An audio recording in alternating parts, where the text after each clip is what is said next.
Okay, be honest. Do you ever feel like you're driving the car and simultaneously running behind it as fast as you can to catch up? I feel that way too often. That's why I'm so glad to be joined by Amy Lenius on the podcast today. She offers practical tools and advice to help us break the patterns that cause us to feel that way in the first place. It's a good conversation. Stay tuned. Nobody's ever gonna take your place. Yeah, I think we should meet in the middle. I follow you cause you're the light of the day. I need you like you need me, it's so simple. It's so simple.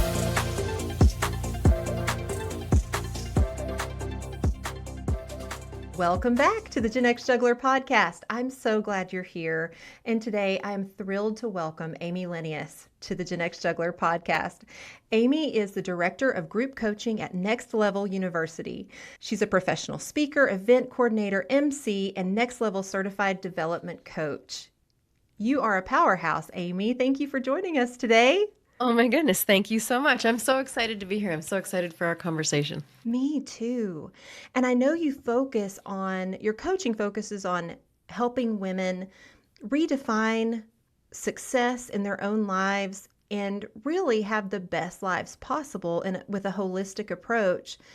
And interestingly enough, that started for you with a chronic illness. Can you share about how your battle with chronic illness brought you to where you are today and helped you find your mission and your purpose?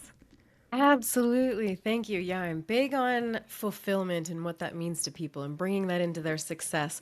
And yeah, it goes way back with me starting off really sick in life, dealing with chronic illness from early teenagehood on. And Oh, it was a just chronic pain, chronic inflammation disorder. Went through the medical system, lots of different drugs, lots of different surgeries, and different types of interventions through the medical system. But I had this little beautiful moment of clarity in my early 20s where I was like, you know what? It's really important to me to get off of everything I am taking and stop all the modalities that I'm doing because I'm still in daily pain and I'm still struggling a lot. And now I'm having all these side effects from all the extra drugs they've got me on.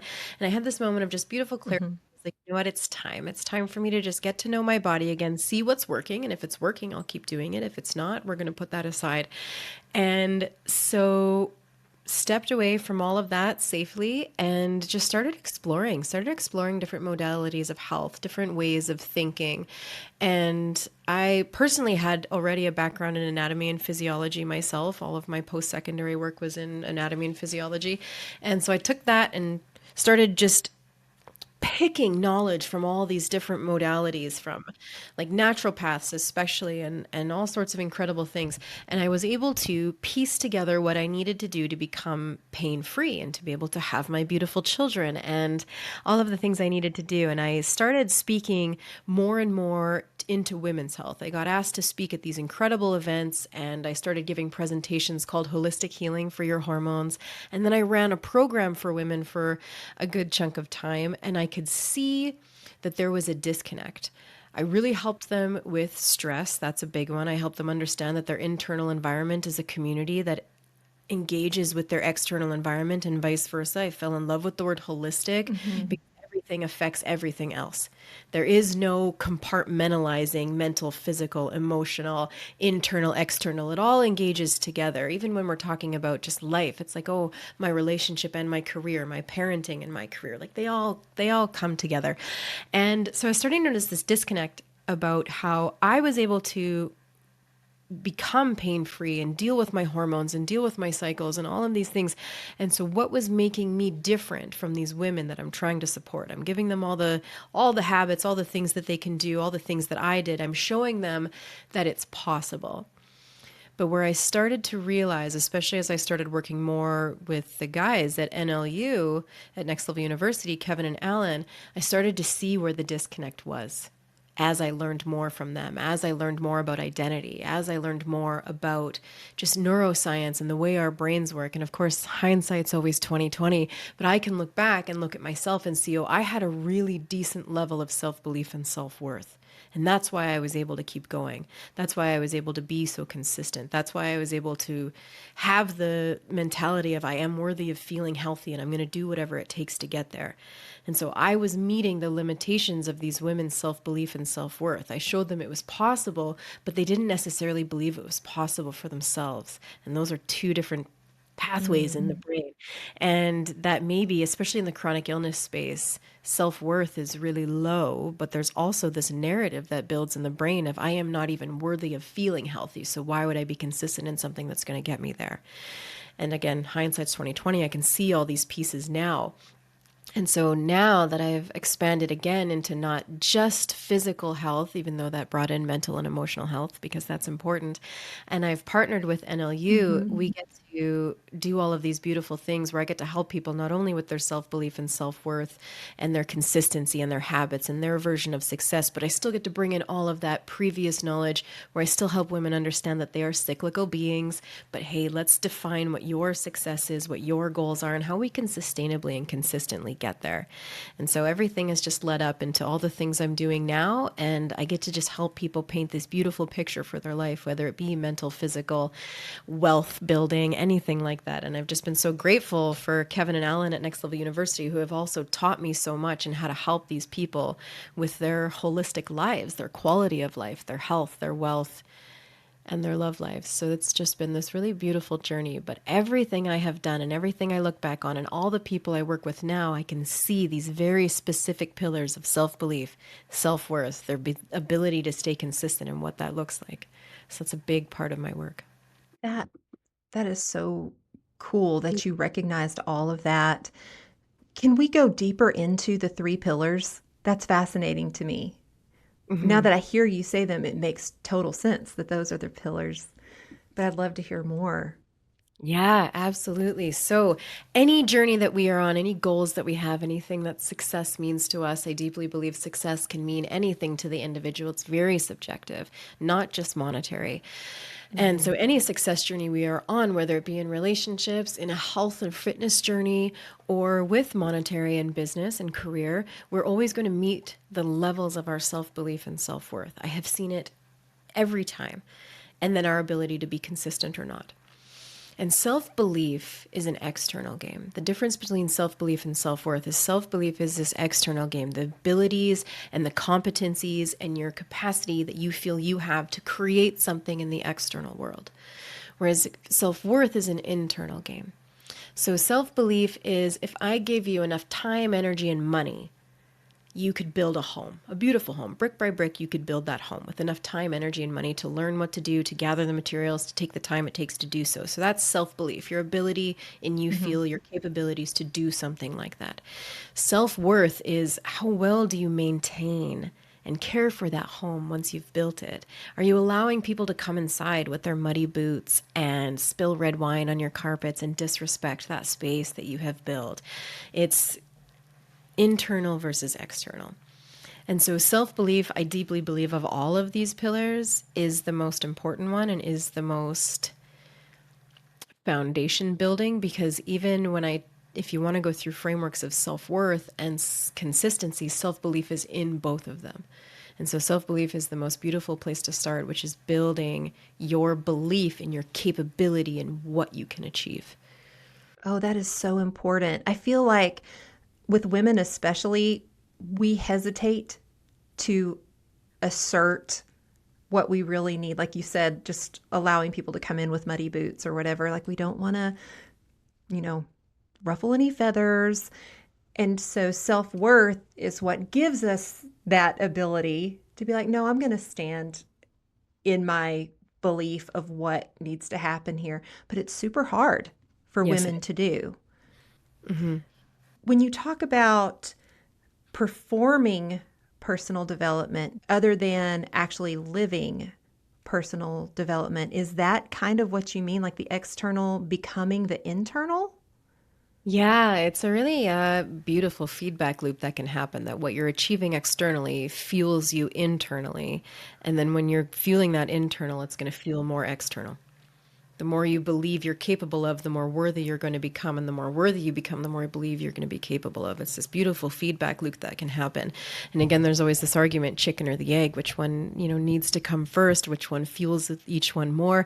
But at the end of the day, it's not going to matter. Whichever one is lowest for you, I would recommend building first and then seeing how they come together in your life in the end. But yeah, I deeply believe in focusing on one at a time because again, they're fueling each other.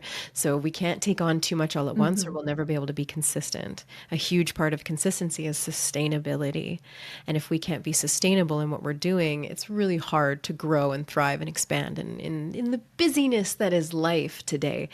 And so even in the frameworks, I tell someone, okay, pick the one that you have the least strength in. Recognize the one you're strongest in. Let that one just already naturally take its course. You're already doing good there. And then focus in on the one piece of the framework that you can expand on to help build this. And so I typically take people through one at a time. And so we can build on it in this just really foundation building, sustainable way. I deeply believe in the compound effect. So if you can do a little bit each day and give me 30% even each day rather than spotty 100% days, that's amazing. I would bet on someone who could do consistent 30% days over anyone who can do just the odd 100% day. So what does consistency look like when life feels chaotic? Especially in midlife, we have a million things going on all at once. How can we be consistent and establish consistency in that? Yeah, we do. We do have a million things going on all at once. We're working on careers. Lots of us are in parenthood. We're dealing with hormonal changes as women. There's a whole bunch of things going on. And so the really important thing when you're looking at consistency is always honoring the season that you're in. Again, I have some big goals. I'm doing some great things. I see that, but it's not at the level that I will be when my kids are older. So I'm building a foundation right now that I can build upon like beautifully later when they're older and more self-sufficient. I have 2 boys. I homeschool those boys. So we are a very busy family as well. And so the ability to be consistent is, I'm just going to break it down for you. There's 5 steps. 5 steps to being consistent. And the first one is self-belief. So self-belief is keeping the promises that you make to yourself. Now, self-belief is something that we can consciously build every day. And you can do it with the things that you're already doing. I think people think we have to take on all this extra stuff, or we can't give ourselves credit for things unless it's extra, unless it's this big, exciting, elaborate thing that we do. But no, that's such a mistake. We need to be able to build these things in the day-to-day that we're already doing so that as we build into these bigger opportunities, we don't have imposter syndrome when it hits us.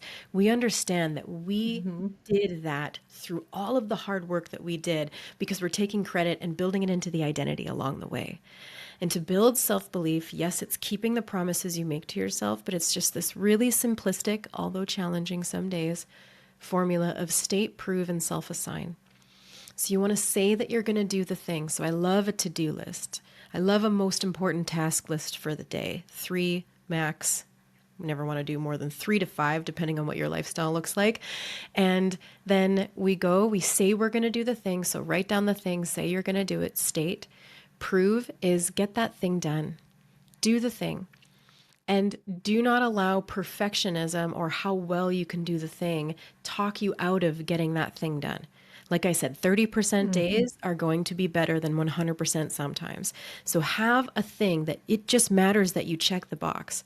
If you have standards around how you want this thing done, amazing. But if it's going to keep you from getting that thing done, lower the standards for just the day and check off that bare minimum box of getting it done. And then self-assign is celebrate, acknowledge, build that into your identity that I said I was going to do something. I did it, even though I had a hard day, even though I didn't want to, even though it wasn't up to my standards, I got it done. Nice. Yay for me. Awesome that I did that thing. And if you're writing it down on a list, take that moment when you write that check. I did it. Have a moment for yourself. Hey, I did that thing. And I have women doing this with the most simplistic things in their day because they're all just things that they don't give themselves credit for, that, oh, well, I should be creating nourishing meals for my family. I should be doing their laundry regularly. I should be, okay, Yes, and these are amazing things that you're doing. And I want you to see that you are building self-belief and self-worth as you're doing them. Some of us, our brains are so loud with those shoulds that they don't allow us to get to step 3. They don't allow us to get to that self-assign. It's, okay, I said I'm going to do the laundry. I did the laundry. Oh, but I should have done more. I should have separated the colors and the whites better. I should have folded it and put it away. I should. Again, we're shoulding all over ourselves, and it's creating this shame spiral that can happen. So true. And most women are in that bucket where they won't give themselves the credit they deserve for the things that they're already doing because they're mundane, they're shoulds. And that's what a mistake. So I love giving women this formula for the things that they're already doing. I have one who her brain is so loud and not allowing her to have credit in anything she does that I get her to run this formula for brushing her teeth. And to have that argument with her brain every day that this is not something I deserve credit for. And then her fighting with her brain saying, yes, it is. And until she can give herself credit for that every day, we're going to expand out. And so I guarantee there are so many wonderful things you are doing in your day that you could already be building into building your self-belief up.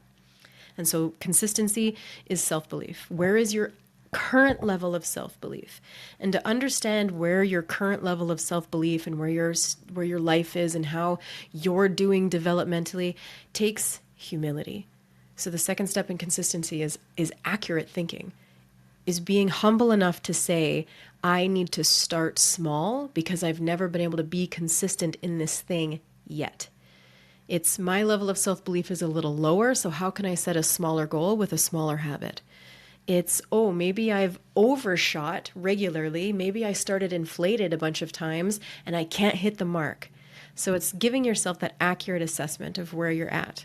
And you can always come back to this. Hey, I shot too small. I can do this, no problem. I can bump this up to 10 minutes instead of 5. Or, hey, I got a little excited there. I put my habit at 30 minutes. There's no freaking way. We're going to have a humble moment here and drop it to 15. So humility really matters here. Number That 3 is so is good because oh, go ahead. Sorry. No, go ahead. Continue. We said a lot there. Those first I two was just steps were gonna, a lot. So if you have something, please.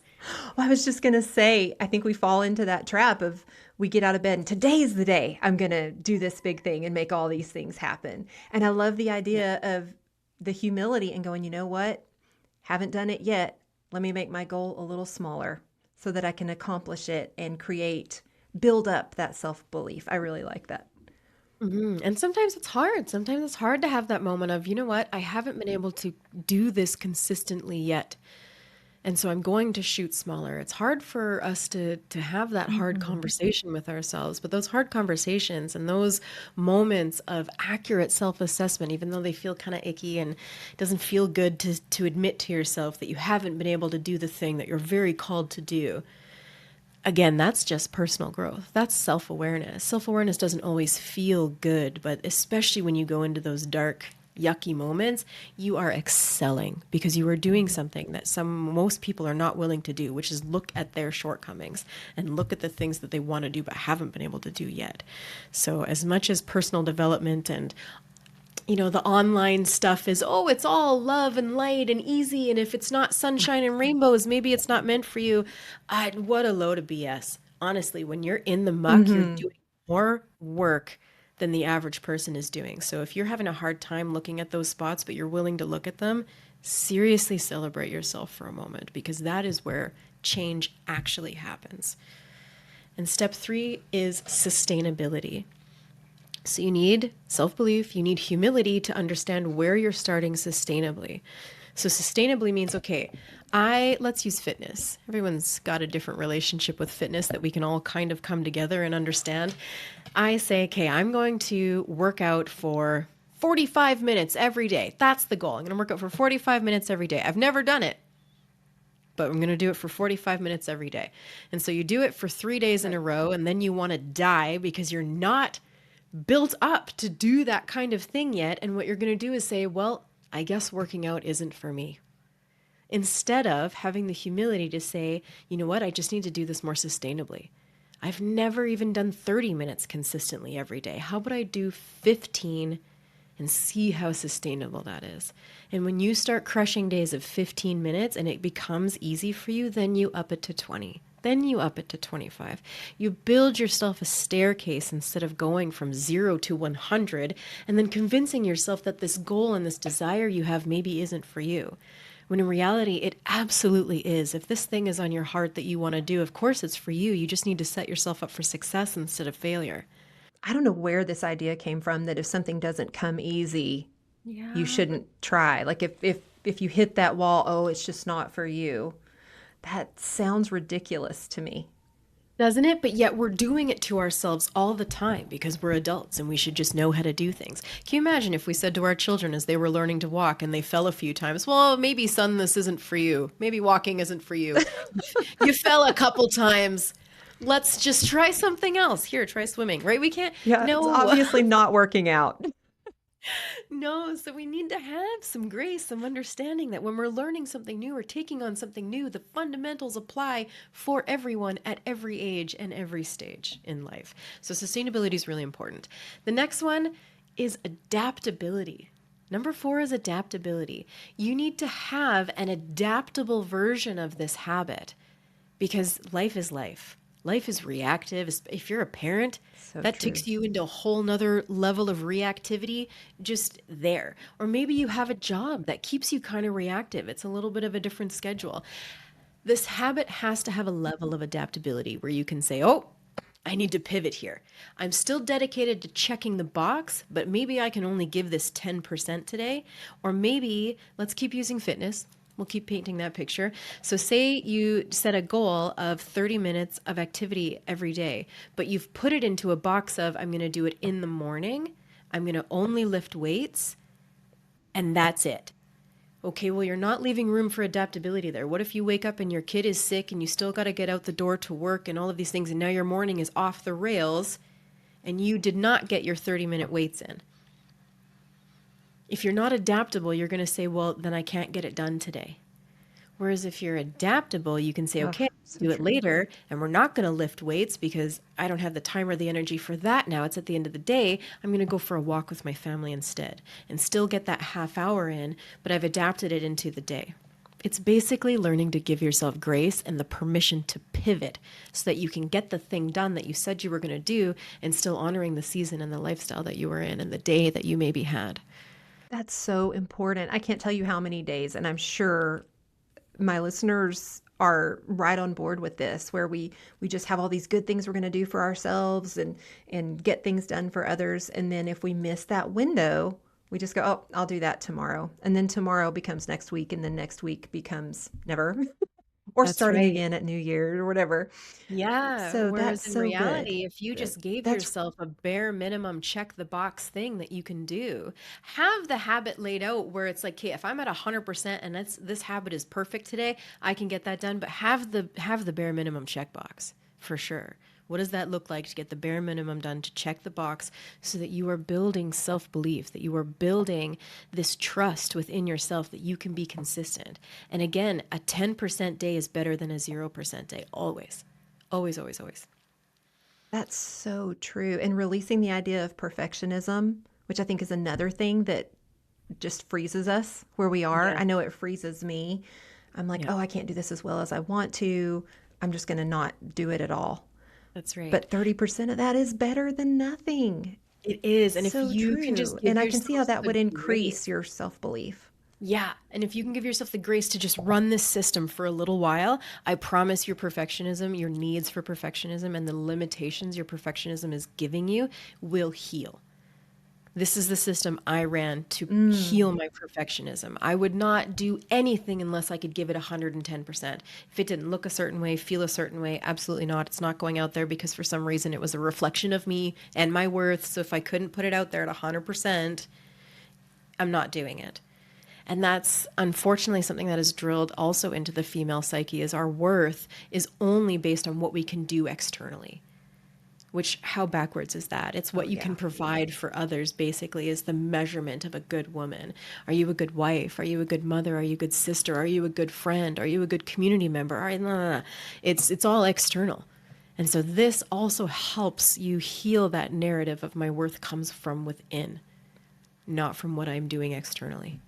You can allow that to happen, but it can't be the main thing. Yes, we should gain worth from the incredible things we're doing in the world, but it can't be our only source of worth. It needs to be secondary. That's so accurate. And just hearing you say that perfectionism is something that needs to be healed.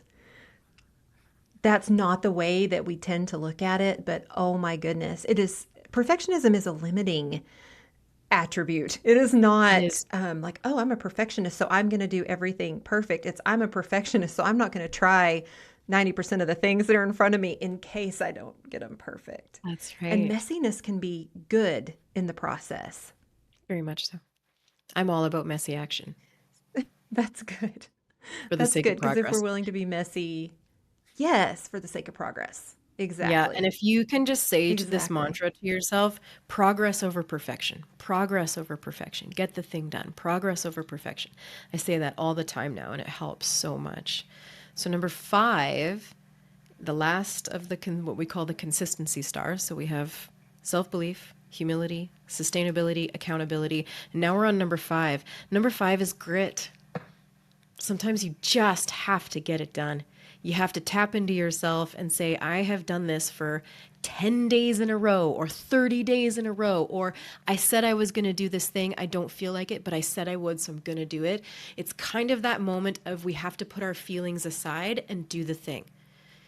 Success does not Hmm. care about our feelings. It really doesn't. The formula of success doesn't care how you're feeling that day. The formula of success cares if you get it done or not, cares if you're compounding effort over time.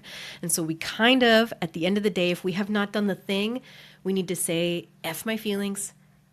I'm going to do this thing. And again, do it sustainably. Do it in the check the box, adaptability, grace kind of way if you don't have it in you. But the grit, especially if you don't want to get it done and then you do, you grit it out and you get that thing done, you give your brain double the Hmm. amount of points that brings you back into self belief. It's a circle, it brings it back. So the grit actually doubles down and feeds the self belief that's going to keep allowing you to run this cycle. That makes absolutely so much sense. That when we have to dig down and do it anyway, and then we get it done, we're like, oh, wow, I really did that. You say growth doesn't always feel good. And I can hear that in your process, that it has to be messy.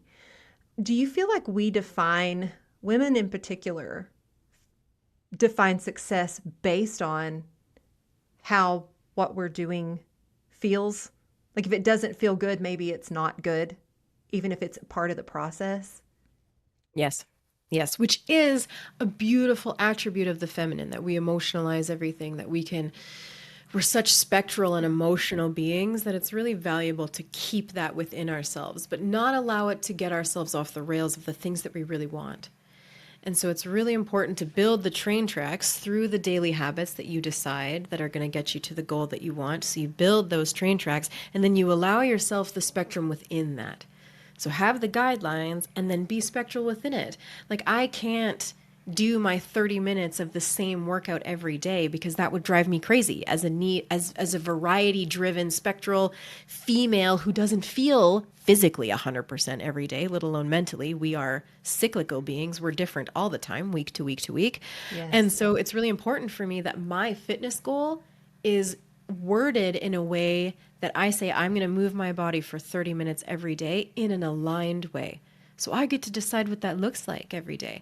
When I'm ovulating and I'm feeling great, yeah, I'm going to go lift some weights and take my weighted vest out and do some my walks and my hikes and things. But when I'm on my period and I'm feeling like a freaking potato, absolutely not. I'm not going to be able to consistently do my weights. That's no, not a thing for me. And so then that's when I get to do deep yin yoga and stretching or go for my light, nice walks without my weighted vest. But it's still honoring the habit, yet I'm allowed to be a spectral being within the habit. That's so good. We don't talk about that enough, that we are cyclical beings. Women are cyclical beings, and we do feel very different at different points of the month. And then when you hit perimenopause, you never know when your differences are going to show up, and so it gets Chaos. even more crazy. And I will absolutely beat myself up for being too tired for this or that. And um, yeah, just giving yourself the grace to say that I will spend this amount of time engaging my body every day in some type of good exercise, but I can take that easy on the days when I need to take it easy because it's Hmm. supposed to be a gift to my body, not torture. And That's I right. totally get that. That makes so much sense. Yeah. And so, someone who grew up very chronically ill and deeply had this belief of my body is basically this broken piece of garbage, I could never Mm. consistently stick to fitness because not only was I a perfectionist, so it had to be a certain way or not at all.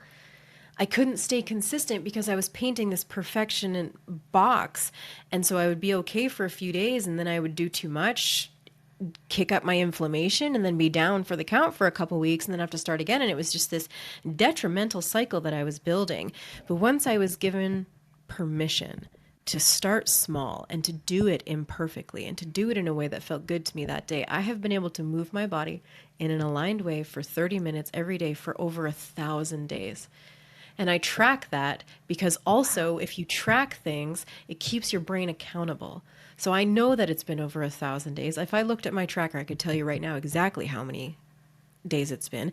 Because you also, if you can get a streak going in something, you have to talk to yourself about, am I willing to break this streak because I'm grumpy right now, or I'm feeling a little tired, or I can do my adaptive, I can make it change, but I'm still going to do the thing because I'm also not going to break the streak. So the things that are really important to you, keep track of them somewhere. The habits that you're doing every day, keep a tracker going, whether it's a journal, whether it's on a spreadsheet that I have, which wouldn't be my natural go-to, but I'm so fortunate to have Alan. He's the CEO and co-founder of Next Level University, who I partner with and work with. He created all that for me. He's the digital man. So I have a habit tracker that I keep track of Oh, the that's important great. things every day, and he helps me build those train tracks, and then we get to expand into it and it gets to change all the time. I'm not married to anything on that sheet. I get to adapt it based on my new goals, my new feelings, my new capacity or less capacity in some seasons, and we just keep going. But if you can learn to keep track of it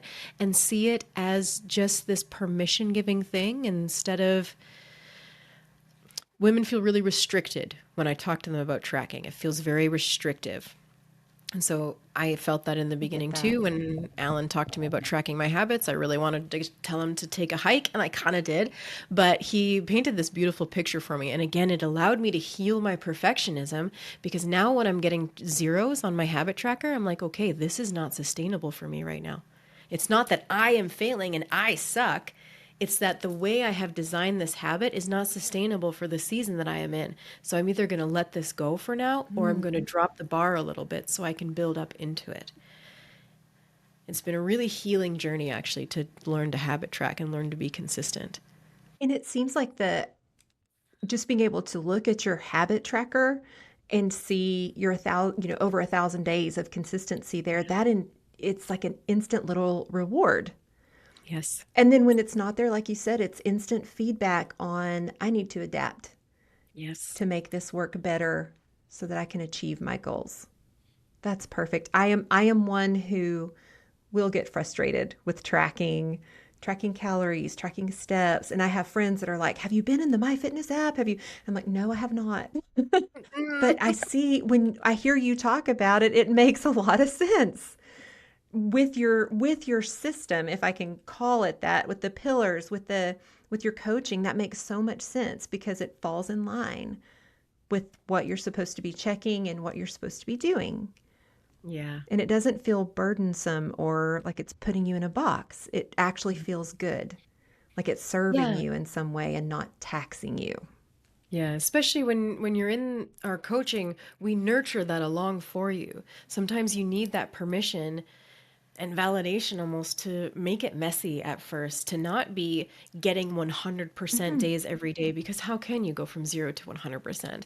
So we just give these people so much beautiful permission to get into the habit first and get into the understanding that this is just this visual that we can help you paint for your life and we can pivot it. We just started a new round of group coaching and we always set them up with habit trackers. So our group coaching right now is a podcast accelerator group. So we always take heart-driven podcasters, we get 10 of them, and we help them grow themselves, their podcast and their business, and help them monetize and do all the things that they want to do. But for the first 4 weeks, That's We're awesome. growing themselves. It is about them, their identity, their growth. We don't talk about their podcasting funnels and their business flywheels or anything like that until we help them understand where they're at in their Yeah. identity, because they're always going to meet the level of themselves. And so we get them habit tracking right off the bat, and it's a really cool experience to watch people go through. I bet that really helps to mitigate imposter syndrome right off the Very much bat, so.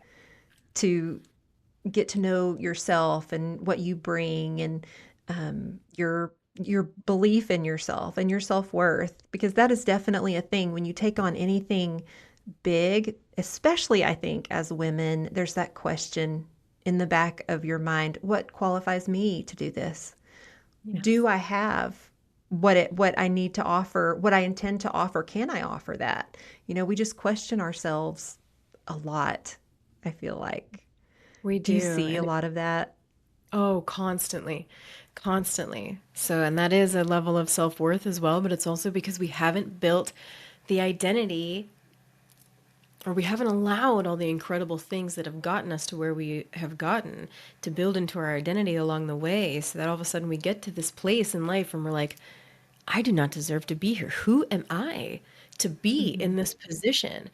But it's like, well, you probably got there somehow. You probably earned it in some way, but you just haven't been able to see it every day because, we don't get taught that Mhm. we're allowed to build these things into our identity along the way. And so that's why I really love that self-belief framework. And I really encourage women to do it in the small day-to-day things. And again, small, I'm going to put in quotations because there's so many incredible things that women do every day that they aren't even allowed to see as big. They're only allowed to be seen as small. So I also think that's crap. But yes, if you can I agree. build this, if you can build this and learn to build this into your identity every day, it's going to not only create a beautiful foundation for your self-worth to grow, but you're going to just build the identity of someone who is capable of doing the things that you not only want to do right now, but are building towards in the future. Mhm. So does that go into your idea of redefining success for women, helping women redefine success for themselves? Because we may have one idea of success that's really not attainable to us, but in our mind it's been put in there, okay, that's success. That's right. Therefore, if I don't believe I can attain it, I'll never be successful. Yeah. Our beliefs of success come a lot of times from external sources, whether it's how we were raised. Your parents only believe you're going to be successful if you're a doctor, a lawyer, or an astronaut. And then, other than that, it's not successful. Mhm. Or so getting into the beliefs Yeah. is really, really important. What do I believe about success? And is that belief even mine? Is that what I desire to feel successful? Or has that been put onto me either through society, through my upbringing, through the people I spend the most time with? And so getting into, again, that identity level and deciding, okay, well, what are my beliefs? And are they aligned with the goal that I have? Or am I going to get tripped up by that at some point? So beliefs is like, what do I believe about Mhm. myself, the world? Do I believe it's possible? Do I believe it's possible for me? Those, either very positive or very negative things.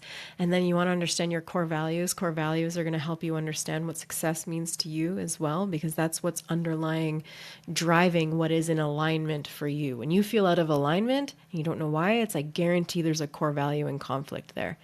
And so if you can go and figure out what your top 3 to 5 core values are, and you start looking at your life through the lens of those values, it's really cool to see.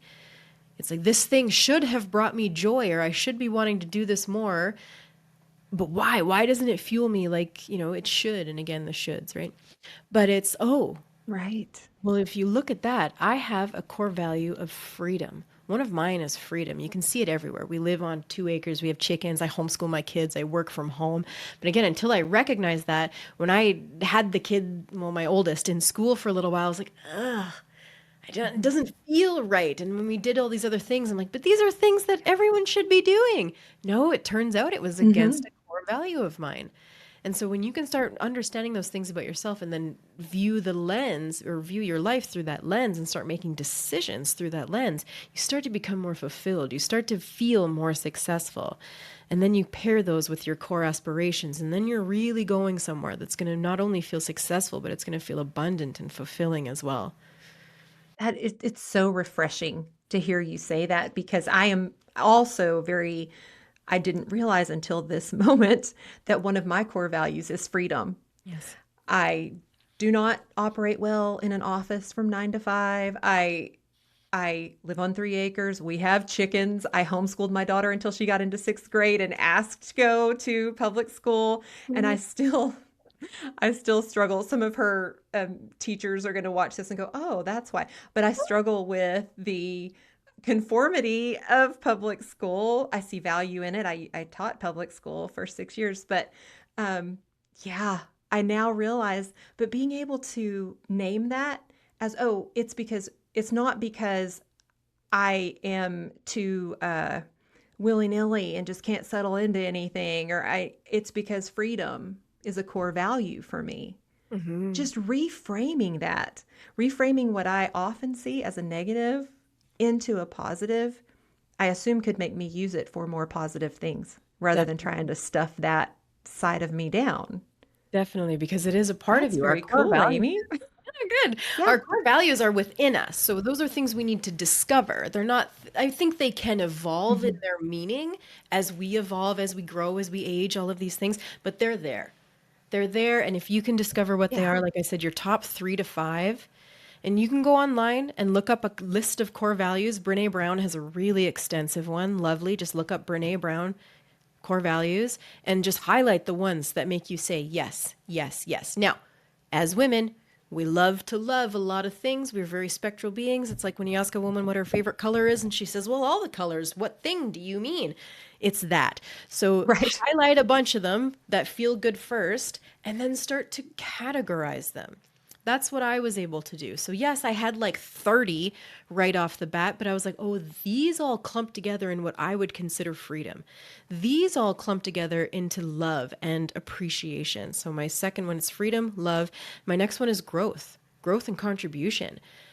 I'm a growth oriented being. I'm constantly growing, expanding, learning, and I would feel stifled if I Mhm. wasn't.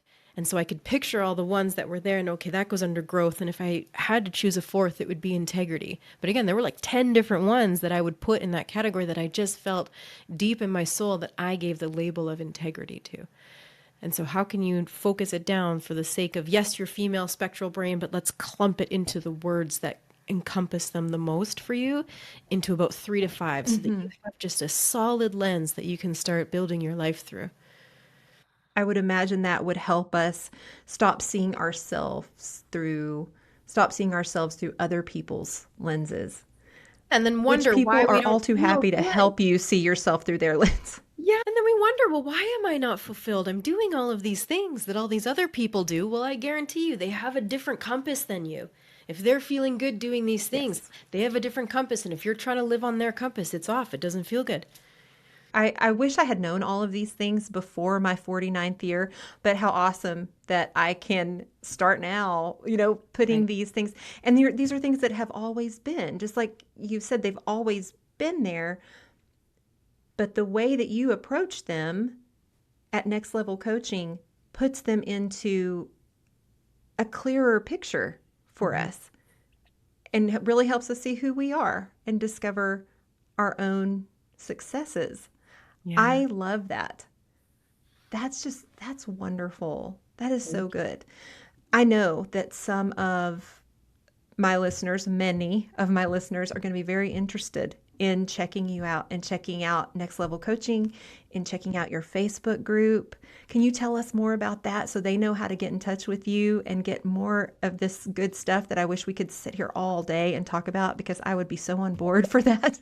Oh my goodness, me too. I love having these conversations, and you're facilitating such a beautiful, safe space to have this conversation. So thank you so much. You're an excellent Oh, host, thank you. genuinely. Very much so. Oh, I appreciate that. Thank you so much. You're You're an welcome. excellent guest, and I'm not just saying that. Thank you. Thank you. I know I'm not just saying that either. I don't Most give that welcome. to everybody. Oh, thank you, So, Amy.